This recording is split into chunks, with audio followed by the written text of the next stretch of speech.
जी अस्सलाम वालेकुम। तमाम व्यूज़ क्या हाल है? ठीक ठाक है, उम्मीद करता हूँ खैरियत से होंगे। अल्हम्दुलिल्लाह मैं भी बिल्कुल अल्लाह ताला के फजल करम से बिल्कुल ठीक हूँ और आपकी दुआएं हैं।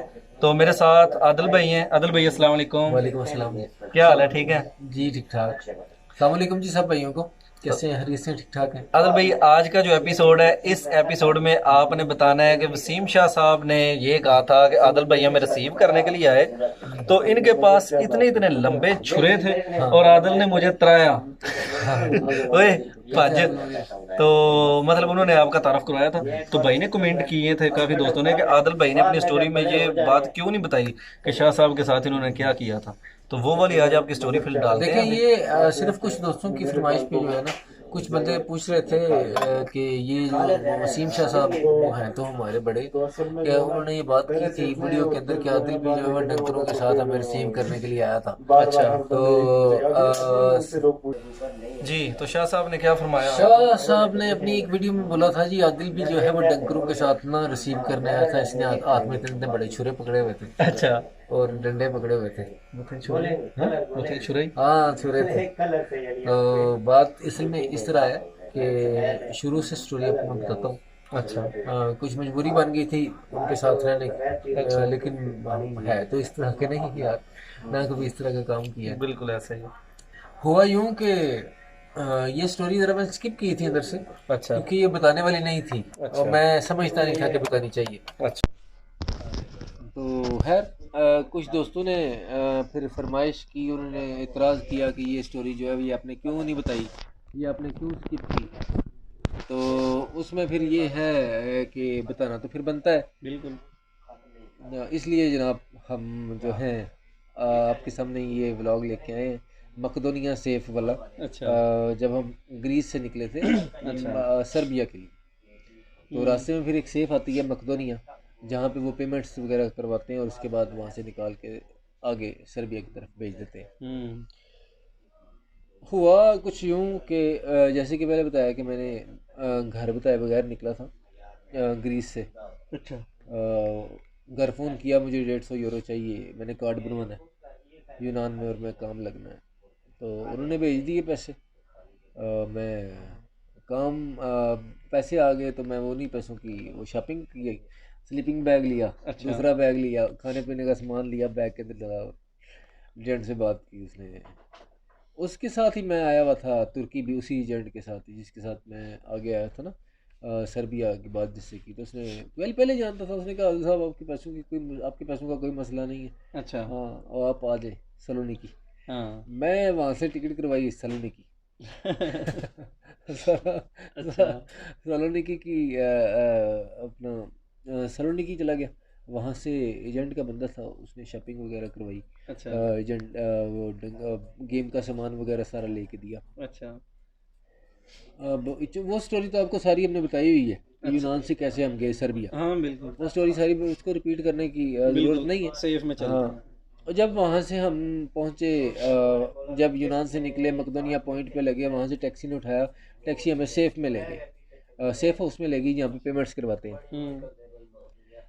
वहाँ पे चले गए, तकरीबन 101 बंदा था सब। अच्छा। तो वहाँ पे उन्होंने बहुत तंग सी जगह, अच्छा सर्दी थी, कोई इतनी खास गर्मी नहीं थी, लेकिन वो ना एक छोटा सा कमरा था, उसके अंदर 100 बंदा उन्होंने घुसा दिया। एक दूसरे के ऊपर बैठे हुए, पसीना आया हुआ इतने दिन, वो है इतने दिन डंकी डंगी में हो गए हैं। और वो जो ये कपड़ों के अंदर सुराख होते हैं जिनसे हवा गुजरती है, ये भी बंद हो गए हैं। बड़ा अजीब सी फीलिंग, पसीना आया हुआ है और कोई पंखा भी नहीं है, कोई कुछ नहीं है, पसीना सूख नहीं रहा। और ये ऊपर से एक दूसरे के साथ ऐसे जुड़ के बैठे हुए, जैसे आप सब मेरे बैठे हुए हैं ऐसे बैठे हुए हैं एक दूसरे के ऊपर, एक दूसरे की गोद में। मतलब छोटा सा कमरा है, उसके अंदर से 100 बंदा बैठा हुआ है और ऊपर से 3-4 बंदे आपके ऊपर मुसल्लत है, कोई 2-3 डंडे पकड़े हुए हैं, एक उधर सामने फ्रीजर पे बैठ के गालियाँ निकाल रहा है, वो फलाने हो तू थले बह जा, फलाने तू इधर हो जा। तो फिर वो जेंट्स के बंदे पूरे करने लग पड़ते हैं, फलाने जेंट दे किन्ने बंदे ने, फलाने जेंट दे किन्ने बंदे ने, ए फलाने दे इन्ने बाहर आ जाओ। अच्छा। तो वो पूरे करने लग पड़े। हमारे हम्म। एजेंट का उसने पूछा जी वो फलाने एजेंट के 6 बंदे हैं जी, वो खड़े हो जाए। खड़े हो गए, ठीक है पूरे यहाँ बैठ जाए, ठीक है पूरे हो गए। काउंटिंग करने के बाद फिर उन्होंने कहा जी आपके लिए हम खाने का बंदोबस्त किया हुआ है, आप सो जाओ, जब खाना आएगा आपको उठा लेंगे। अच्छा। सॉरी, खाना जब आएगा आपको उठा लेंगे। तो सब सो गए। अच्छा। कुछ देर बाद एक बंदा आया, उसने डंडा हाथ में पकड़ा, उसने ज़ोर ज़ोर से बजाना शुरू कर दिया। अच्छा। उठो ए, सबको उठाया। वो ना बर्गर टाइप को छोटी सी ना जी, सोमी। सोमी अच्छा। बर्गर, उसमें कबाब वगैरह लगा हुआ था, एक एक बर्गर उन्होंने अच्छा। सबको दिया साथ में। अच्छा, सुबह फिर वो आके उठाने लग पड़े। मैं जब उठा तो मैंने अपनी आंखों से देखा, वो फ्रीज़र के साथ उसने एक गद्दा सा रखा हुआ था, वहाँ पे उसने 3 लड़के जो है ना अपने पास बिठाए हुए थे पेमेंट के लिए। अच्छा। और एक लड़का पास डंडा पकड़ के खड़ा था कि जिसकी पेमेंट लेट हो या जो बोले अभी करवा देता हूँ, ठहर के करवा देता हूँ, उसको वो ज़ोर से मारता था यहाँ पे, पेमेंट करवाओ जल्दी। तो मैं डर रहा था देख देख देख के ना, मैंने कहा मैं मेरी तो पेमेंट कैसे होगी। मैं तो बड़ा परेशान था, मैंने कहा मसला बन जाना है और मुझे तो बड़ी मार पड़नी है। मेरा एजेंट भी मुझे कॉल कर रहा था पीछे से कि पेमेंट करवाओ, अच्छा। बात करो घर से, घर वालों से। मैंने कहा ठीक है। अच्छा, जब उसने मुझे अपने पास बुलाया ना, मुझे उसने मोबाइल पकड़ाया, मुझे कहा फाड़े कर फ़ोन कर। मैंने मोबाइल पकड़ लिया, मैंने नंबर बुलाया। अच्छा। मेरी जरूरत अच्छा, एक तो मैं काम कर आया था। वो बंदा काम गलती बंदा कर लेता है, लेकिन उसके बाद उसको एहसास होता है कि मैं क्या कर बैठा हूँ। लेकिन फिर मैं फ़ोन करता था, मेरा ना हौसला नहीं था पड़ता कि मैं बात करूँ अब्बू के साथ, कि उनको कहूँ कि मुझे पैसे पैसे दे, मैं सेफ में बैठा हूँ। अच्छा। खैर उसने, मैंने 2-3 दफ़ा कॉल की, लेकिन मैं उसका मैंने कहा मुझे आवाज़ नहीं आ रही। उसने जो पीछे खड़ा था ना, उसने नहीं देखा कोई, उसने इधर डंडा मारा ज़ोर से, आपको खींच के। सेव वाले इंचार्ज सेफ ने। वाले इंचार्ज ने, उसने ज़ोर से डंडा मारा, मुझे इसमें होश ही नहीं रही एक दफ़ा, मतलब हुआ क्या मेरे साथ। तो वही कहता है फ़ोन कर, करना है कि नहीं करना, मेरी गल करा। तो खैर वो मैंने फ़ोन किया, फिर मैंने कहा वैसे से अबू जी मैं ना यूनान से निकला हूँ और इस दफ़ा इस वक्त मकदोनिया सेफ में बैठा हूँ और पेमेंट दें 1000 यूरो। मैं बड़ा ना यहाँ पे फंस गया और ये मुझे मारेंगे। गलती मेरी थी, मैं अच्छा। आज भी मानता हूँ। तो खैर उन्होंने कहा यार तुम्हें बोला भी था तुम ना जाओ, तुम क्या करने गए हो, हमारे पास पैसे नहीं है, अब इतनी गुंजाइश ही नहीं, पैसे कहाँ से दें। यार अब मार खाओ, क्या कह सकते हैं, और क्या कहते हैं। उन्होंने कहा जी मार खाओ। अच्छा। तो खैर या फ़ोन मैंने बंद किया, एजेंट उन्होंने जब मेरे से पूछा हाँ जी क्या सूरत हाल है, मैंने उसको बताया नहीं, मैंने कहा हो जाता है। तो खैर ऐसे ऐसे उसने मुझे कहा कब हो जाता है। तो उसने मुझे ना 2-3 दफ़ा ना उसने बड़ा सख्त किस्म का ना, उसने उस डंडे के साथ ही मुझे मारा। अच्छा। तो खैर फिर बार बार कहते थे फ़ोन करो, फिर मुझे उसने, बाकी 100 बंदा था, उसने पीछे मुझे कहता उधर जाके बैठ जाओ, फिर बाद में फिर बुलाते हैं। उसने कहा इसकी रोटी, इसकी रोटी भी बंद कर दें, इसका पानी भी बंद कर दें, सब कुछ बंद कर दें। अच्छा। तो मैं, उसने मेरी मुझे मेरा खाना भी बंद कर दिया, पीना भी बंद कर दिया, सब कुछ बंद कर दिया। हम्म। दोपहर हुई, दोपहर को फिर उसने मुझे बुला लिया। अच्छा। मुझे कहा हाँ भाई फ़ोन कर, हाँ। तो मैंने फ़ोन किया, मैं आगे से बात नहीं था कर रहा। उन्होंने बोला यार तुमने बोला है हम नहीं पैसे दे सकते, हम कहाँ से पैसे दें, अब यहाँ तो तुम वहाँ से वापस आ जाओ, आगे तो हम भेज नहीं सकते पैसे, हम दे नहीं सकते, हमारे पास है कोई नहीं। हम्म। बहुत ज़्यादा परेशानी। अब वो मेरे से आगे से पूछते थे आगे से तुम्हें क्या जवाब मिला है, मैं आगे से बताता नहीं था। उसने कहा और लिया मेरी गल कराओ, मेरी बात करवाओ। उसने बात की, उसने कहा हाँ जी चाचा जी, मुड़ा थोड़ा बैठा है तो पैसे दो, पैसे क्यों नहीं देते पे थोड़े, थोड़ा मुड़ा इतने पहुँच गया। उन्होंने बोला जी इसी तो मुझे बता के ही नहीं आया वहाँ, मैंने ना तो इसको इजाज़त दी थी जाने की, अच्छा। तो हमारे पास पैसे ही नहीं, हम इसको कहाँ से पैसे दें, हम पैसे नहीं दे सकते। तो किसको बोलें हमें पैसे दे जो हम इसको वहाँ से भी निकाल लें। तो आप करें जो आप कर सकते हैं, हम फ़िलहाल जिस वक्त हुआ, कल हो जाए परसों हो जाए हम आपको दे देंगे, लेकिन फ़िलहाल आपके लिए हम कुछ नहीं कर सकते, ना इसके लिए कुछ कर सकते हैं। हम्म। कहा जी ठीक है। फ़ोन बंद हो गया। लेकिन जी उसने मुझे उस वक्त इतना, उसने एक बंदे की ना उसने ड्यूटी लगा दी एफएसजी। उसने कहा तुमने हर 5 मिनट बाद इसको मारना है।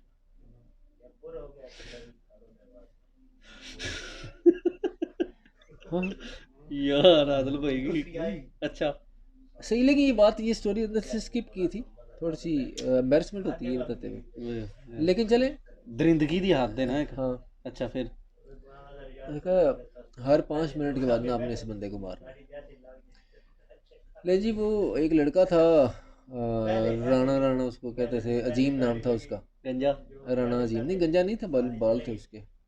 अच्छा। उसकी भी फोटो दे देंगे, कोई मसला नहीं। अच्छा। तो वो ना राणा अजीम जनाब, वो उसको उसने बोला डंडा लेके ना इसको मारो। उसने मुझे ये वो इतना वो नहीं था देखता, कौन ही कहाँ पे है, वो नहीं देखता बाजू कहाँ पे है, वो नहीं था देखता गर्दन कहाँ पे है। उसने मुझे उस दिन 5-5 मिनट के वक्फे के साथ उसने मारा, टांगों के ऊपर, बाजू के ऊपर, गर्दन के ऊपर, सर के ऊपर। एक टाइम में कितने डंडे मारता था? वो नहीं था देखता कहाँ पे लग रही है, कहाँ पे नहीं लग लकड़ी रही। का डंडा था या वो तार थी जो लकड़ी का डंडा, मोटा डंडा था, अच्छा। इतना मोटा था, तो बिठाया किधर हुआ लंबा, था? नीचे कलीन के ऊपर ही, सब मुसाफिरों के दरमियान में। अच्छा। सारे मुसाफिर साइडों में बैठे हुए थे, दरमियान में। अच्छा। तो इसलिए मारते हैं कि उनको भी पता लगे, पेमेंट नहीं होती तो इस तरह होता है। अच्छा। तो इस तरह उन्होंने मुझे मारा वहाँ पे कि मुझे लगता था कि मेरा जो जॉइंट होता है ना, जोड़, हर एक जोड़ जिस्म का, कि टूट गया है, इस तरह फील होता था। तो मुझे कहता था तुम रोते क्यों नहीं। अब इतना बंदा जो है वो इतने बंदों के दरमियान में कैसे रो, नहीं नहीं रोना होता। अब कहता है रोते रो के और कॉल करो घर वालों को, बोलो पैसे करवाए। मैंने कहा यार वो करवा देंगे, पैसे कोई मसला नहीं, लेकिन यह है कि कुछ देर लगेगी, मुझे कुछ टाइम दें। उन्होंने बंदे आगे निकालने होते हैं। बिल्कुल। तो खैर वो 1-2 दिन गुजर गए, वो मेरे साथ का जो 100 बंदा था वो क्लियर हो गया, वो निकल गया। मेरा मारो मार में ही मेरे 2-3 दिन 5 मिनट निकले। बाद बस शामत आती। हाँ, और मैं इस तरह पड़ा था वहाँ पे, यानी कि अब तो वो जब मारने आते थे ना तो मैं बस वो लेटा ही होता था, तो मैं उठने भी नहीं था होता, मतलब अफजल बाजू ऐसे पड़ा है ना, उसको सीधा नहीं था करने होता, इतना गुरु ने मुझे मार दिया था वहाँ पे, जालम। सीधा नहीं था करने होता बाजू। दरिंदगी का हाँ हवानियत का एक था हाँ। ना ये। बिल्कुल ऐसा ही है। तो है एक बताने का किसका दिल करता है, लेकिन फिर वो कुछ दोस्त हैं उनके डाउट्स हैं, वो अच्छा। क्लियर तो करने थे। अच्छा। आप भी इतनी बुरा वक्त था, गुजर गया। अगर पैसे नहीं है घर में तो आप कभी भी ना निकलें। बुरा वक्त था एक, वो गुजर गया। अच्छा। अच्छा। अच्छा, तो अब तो वो छत के ऊपर मैं लेटा हुआ था, अच्छा। सारे बंदे साथ वाले चले गए जितने डंकी में साथ आए थे। मैं लेटा हुआ था छत के ऊपर, वो उठने होता ही नहीं था, अच्छा। वो बाजू नहीं था सीधे करने होता तो वो नीचे से आते थे, कहते थे फ़ोन करो पैसे दो। अच्छा। मैं फ़ोन कैसे करूं, किसको करूं, और कहाँ से दूं पैसे। पैसे है कोई नहीं। तो उसमें जो है फिर मजबूरन मुझे फ़ोन करना पड़ता था। तो वो कहते थे, मैं घर फ़ोन करके कहता था पैसे दें, वो कहते थे हम कहाँ से पैसे दें, हाँ जब हुए तो देंगे, अभी नहीं दे सकते। अच्छा। बस फिर क्या था, वो मसलसल तकरीबन 1 हफ़्ता हो गया मार खाते हुए, 1 हफ़्ता हो गया मार खाते हुए, अच्छा। और निशान पड़ गए थे दोनों बाजुओं पे, अच्छा। गर्दन पे, टांगों पे, सारे जिस्म पे निशान पड़ गए थे मार के। और ना तो कोई चीज़, कोई हिस्सा जिस्म का हिलाने नहीं था। अगर वो चीज़ कोई मुझे खिलाते पिलाते भी थे ना, अगर ये बंदा मारना तो इतना पैसे लेने हैं उन्होंने, मगर उनको बंदे से कोई नहीं होता, वो मार के मुझे वहाँ पटरियों पे फेंक देते, वो कहीं पे भी फेंक देते, अपनी वहाँ पे छुरा मार देते, कुछ भी कर देते, वो मैं क्या कर सकता था उनका। तो भाई 2-2 फुट लंबे छुरे सन ਉਹਨਾਂ ਕੋਲ हाँ तलवारां सी। हाँ, कुछ नहीं कर सकता था, कोई बंदा ये समझ नहीं सकता। देखें बहुत बुरी कंडीशन थी वहाँ पे। अभी उन्होंने मेरे से पैसे लेने थे, इसलिए उन्होंने मुझे कुछ कहा नहीं था, अगर तो पेमेंट हो गई होती और वैसे कोई मसला बना था तो उन्होंने मुझे मार भी देना था, बिल्कुल ऐसा ही। क्योंकि अभी उन्होंने पैसे लेने थे अपने, और वो जिंदा भी रखना उनका, उनकी मजबूरी थी। तो वो जो अगर खाना खिलाता भी था तो उनका बंदा उन्होंने रखा हुआ था, मेरे से खाना तो नहीं था खाने में। अच्छा जी। वो हाथ हिलाना नहीं था ना, ये उंगलियां जो है ना, ये इसका हर एक पार्ट जो है जानवर, वो सारे ऐसे लगता था कि टूट गए हैं, बाजू ऐसे लगता था टूट गए हैं, खाना नहीं था करना होता। अच्छा। मुंह भी नहीं था लाने होता, स्वेलिंग हो गई थी ये सारी ओए यहाँ होए पे। होए। तो वो जो है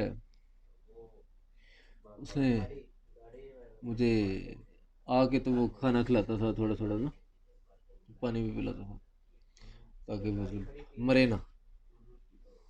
और फिर कुछ देर बाद फिर वो स्टार्ट हो जाती थी क्लास। कहते थे फ़ोन करके फ़ोन लगा के पास रख देते थे, कहते थे फ़ोन करें। तो मैं भी वो फ़ोन पे जरी बात फिर उनको कहता था यार पैसे दो, ये तुम्हें एक तो समझ नहीं आती।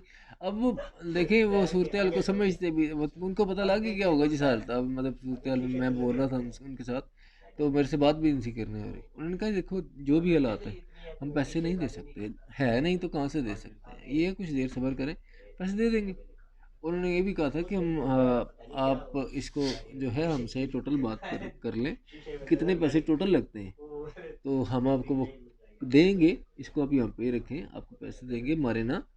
तो घर वालों को बता दिया आपने कि मुझे मार रहे हैं? हाँ, क्या मारे ना हम पैसे देंगे उन्होंने आपको। वीडियो कॉल करके नहीं दिखाया था कि ये वीडियो बना के? अभी तक नहीं दिखाया था। अच्छा। आप जो है मारे ना हम पैसों का बंदोबस्त करते हैं, आपको देंगे पैसे यहाँ के नहीं, फिर इसको डरी बात है आगे लेके जाना है, टोटल पैसों की आपसे बात करेंगे और आप इसको इटली पहुँचा देना। अच्छा। लेकिन अभी हमारे पास फ़िलहाल नहीं है, हम बंदोबस्त कर रहे हैं, जो हो गया फिर आपको बताएंगे।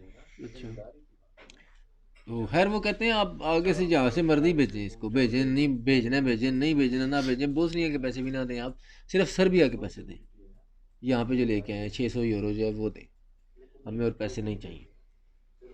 अब इसको यहाँ से ना इसको निकालना है हमने, मुसाफिर इतनी देर हम पास नहीं रख सकते। और उसी रात को दूसरी गेम भी आ गई, अच्छा। 100 बंदा। तो वो खैर मेरा वैसे ही चलता रहा, अच्छा। वो 100 बंदा भी साथ साथ क्लियर होता रहा, उनसे वो पेमेंट्स जो हैं वो लेते रहे। मुझे उन्होंने लगा कमरे में बंद कर दिया हुआ था। अच्छा। नीचे? हाँ जी, नीचे उन्होंने लगा कमरे में मुझे बंद कर दिया हुआ था। अच्छा। वहाँ पे ही आते थे, मारते थे, काल छल करवाते थे और चले जाते थे। सामने नहीं था और नहीं फिर जब ज़रूरत पड़ती थी तो किसी वक्त दिन में एक आधी दफ़ा ले जाते थे उनके पास भी, और ऊपर उनको दिखाने के लिए कैसे मार पड़ती है पेमेंट ना हो तो, उनके पास भी दिखाने के लिए ले जाते थे कि पेमेंट ना हो तो फिर ये करते हैं हम। अच्छा। तो खैर मैं तो वहाँ पे एग्जाम्पल की तरह यूज़ हो रहा था कि वहाँ पे मतलब उठा के 2 बंदे उठा के 3 बंदे मुझे लेके जाते थे ऊपर और नीचे, और वहाँ पे लेके जाके मारते थे। इंसानियत दम तोड़ जाती है। मुझे ऐसा लग रहा था बस सांस ही चल रही है और जिसमें तो कोई मतलब हरकत या इस तरह की कोई चीज़ नहीं है। तो खैर वो एक दो बंदों को भी बोला फिर पैसों का। अच्छा। तो वो खैर उन्होंने जो है उन्होंने बोला जी हमें क्या लगे जो मर्ज़ी करें, अच्छा। हमें कोई फ़र्क नहीं पड़ता इससे, हमारी तरफ से मर जाए। अच्छा। तो खैर ये फिर इससे ज़्यादा क्या हो सकता था। फिर उनसे एक बात हुई उनके, अच्छा।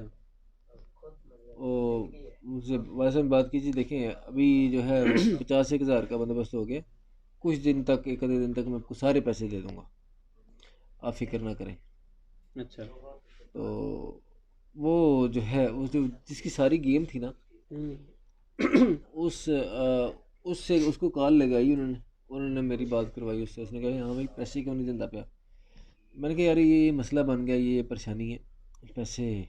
उसने कहा है कोई नहीं कि वैसे नहीं दे रहे। मैंने कहा जी है ही कोई नहीं, होते तो दे ही देते।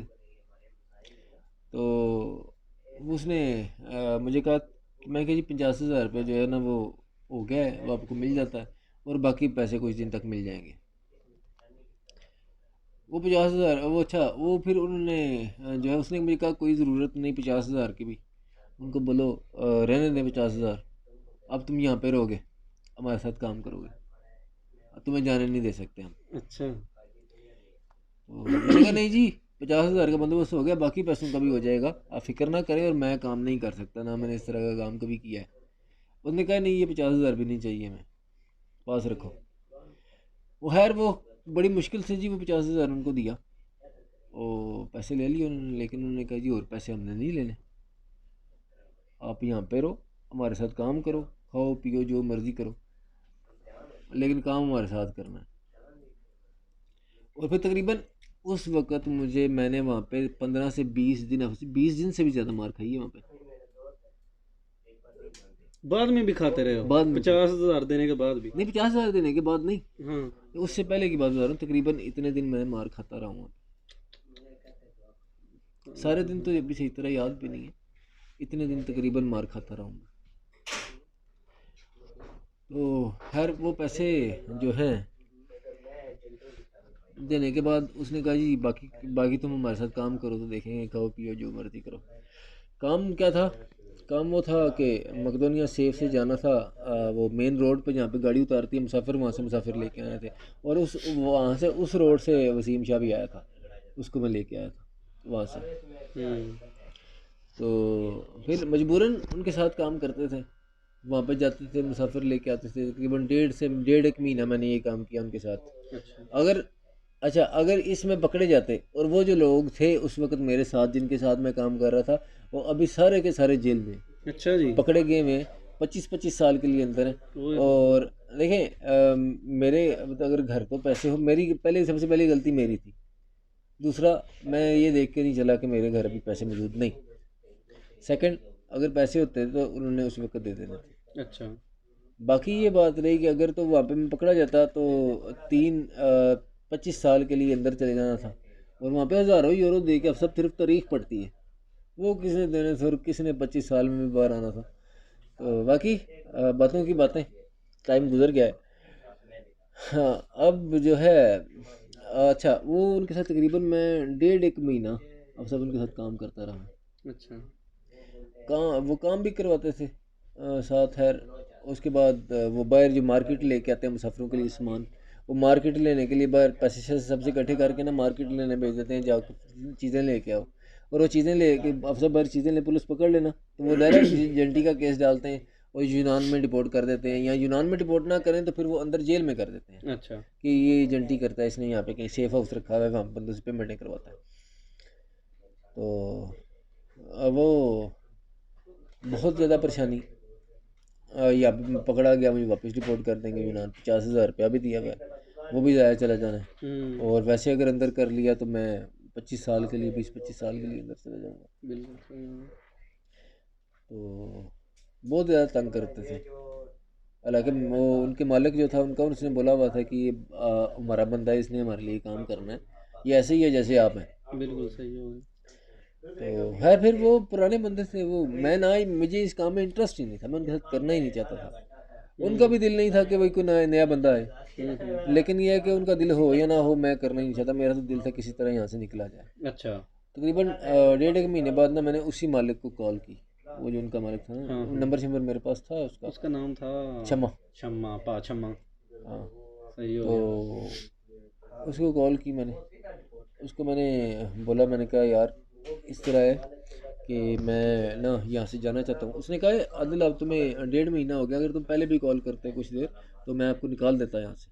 बड़ा अच्छा आदमी था। हाँ, अच्छा। लेकिन ये उस वक्त उन्होंने पेमेंट लेनी थी अपनी, तो उसने मुझे बोला तो इस दफ़ा जो गेम निकलेगी उसमें आपको निकाल देंगे, आपको यहाँ पे ही नहीं सिर्फ सर्बिया नहीं छोड़ेंगे, बोस्निया छोड़ के आएंगे। अच्छा। बोस्निया छोड़ के आएंगे। बोस्निया की गेम सबसे महंगी जो थी 300 यूरो की टैक्सी की गेम, वो उसने मुझे करवाई फ्री में? फ्री में। मार खा के। हाँ, तो खैर उसके पास वहाँ पे खाते पीते भी रहे हैं, सब कुछ करते रहे हैं। सही। तो वो जो है वहाँ पे उसने कहा जी आप इस गेम में निकलोगे। उसने वो सेफ इंचार्ज जो साहब भी है, वो उसको 20-25 साल की कैद हुई हुई है। अच्छा। उसको बोला जी आदिल को जब निकालेंगी तो आदिल को अपने खर्चा भी देना है, 200-300 यूरो इसको खर्चा दे देना, अच्छा। और साफ जब निकलेगा तो सर्बिया पहुंचेगा, मेरे से रब्ता करेगा तो मैं आगे बोस्निया की गेम में इसको डाल दूंगा। बिल्कुल सही है। वो उनका बंदा जो था, ज़ाहिर तो है। फिर उन्होंने जो है वहाँ से मुझे उसने निकाला। वो नशेई थे सारे, और निकलते वक्त उसने पैसा मुझे कोई भी नहीं दिया। अच्छा। पाशा में आके फिर भी नहीं देते? हाँ, पैसे उसने मुझे कोई भी नहीं दिया। उसने उसको बोला मेरे पास पैसे है ही नहीं, आए नहीं पैसे, अच्छा। तो रब्ता नहीं करवाया उन्होंने निकलते वक्त मेरा उससे। अच्छा। तो वहाँ से फिर मैं निकला। हो खैर आगे सब सबको सारा सफ़र बिठा बताया हुआ है, कैसे पहुँचे। अच्छा। सर्बिया पहुँच गया।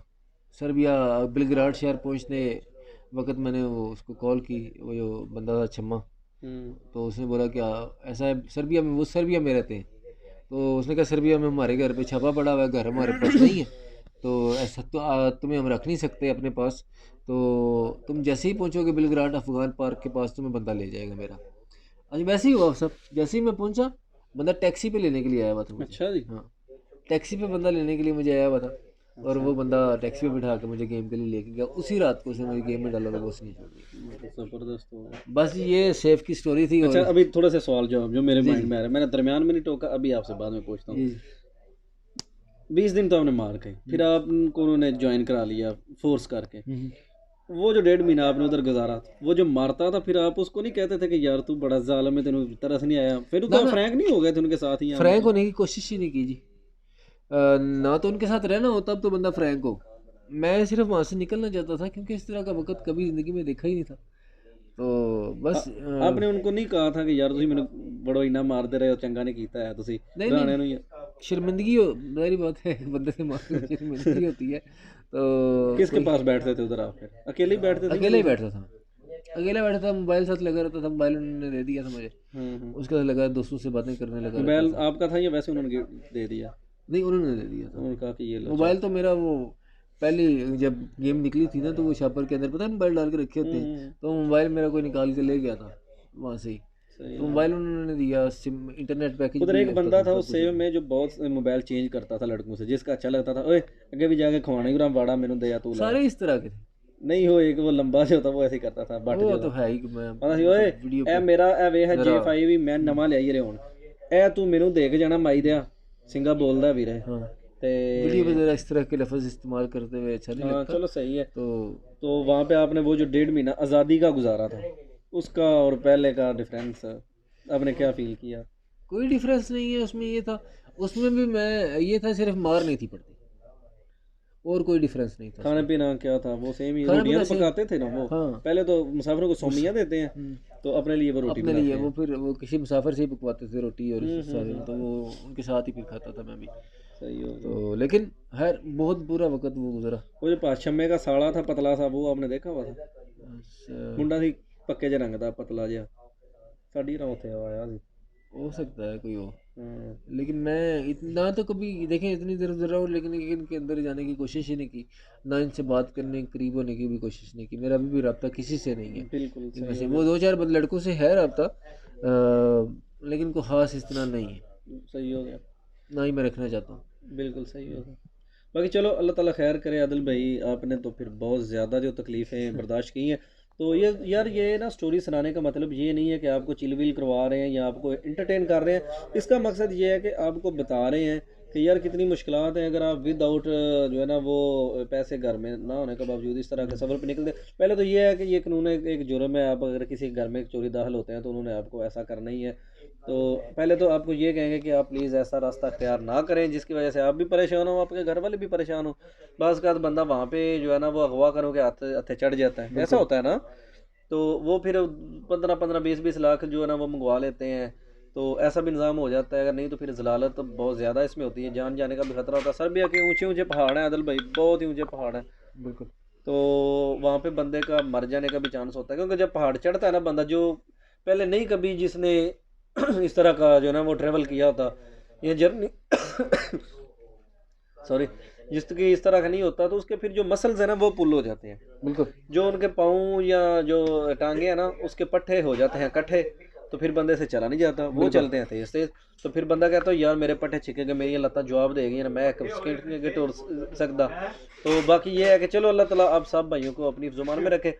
तो आपने मज़ीद जो है वो इंशाल्लाह नेक्स्ट इनका पार्ट आएगा कि इन्होंने जब इटली से सॉरी बोस्नी बिहार से आगे का सफ़र शुरू किया और कितने दिनों में इन्होंने खुद जो है ना वो मैप पे लोकेशन किस तरह अपडेट की, किस तरह ये निकले और कितने दिनों में पहुंचे, रास्ते में क्या क्या हुआ इटली पहुंचने तक, और तब से लेके अब तक इनकी जो एक्टिविटीज़ हैं, जो इन्होंने क्या खोया क्या पाया, बिल्कुल। इंशाल्लाह वो नेक्स्ट एपिसोड में। तब तक हमें दे इजाज़त, अपनी दुआ में याद रखिएगा आदिल भाई। अल्लाह हाफ़िज़ जी, शुक्रिया। ओके, अल्लाह हाफिज़।